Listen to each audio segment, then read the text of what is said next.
Non-Athenian speakers tell us an awful lot in the Thucydides about the crucial topic of your module, Athens' relationship with her own allies. There's 4 non-Athenian speeches that are part of your exam spec, and these are your 4. The 2 Corinthian speeches, one at the debate at Sparta and the Allied Congress. You've also got the Mytilinean ambassador speech and Hermocrates at the debate at Camarina. Now, all 4 of these speeches, in addition to Archidamus' speech at the debate at Sparta, tell you about 4 crucial strands about that relationship between Athens and her allies. And these are those 4 strands. The first one, all 4 speeches tell you about the reputation of Athens and her strengths. They all tell you about the change in Athenian motive that's occurred throughout her control of the Delian League. They all tell you about Athens acting as a dictator, and they all tell you about excessive Athenian ambitions. So if we look at the Corinthian at the debate at Sparta first of all, the Corinthian at the debate at Sparta is really criticising Sparta, but he's also discussing the Athenians. He really criticises the Athenians over Potidaea, Corcyra, Anahina and Megara, and basically says about Athenian aggression. But a big chunk of his speech is trying to force the Spartans into action. He comes up with quotes such as this: "It is you who are responsible for all of this. Your inactivity has done enough harm already." He does talk about Athenian motives and expansion, but it's also a call to arms to Sparta.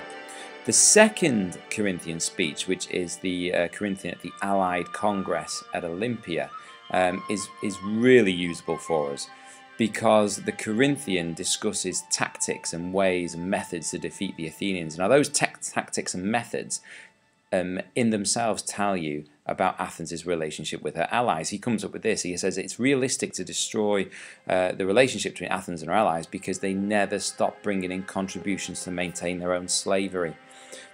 The fact that the Corinthian says that it's a realistic prospect of causing the Athenian allies to revolt shows you that it's obviously a negative relationship between Athens and her allies. A great example is Amphipolis, that readily sides with Brasidas during his northern Thracian campaigns.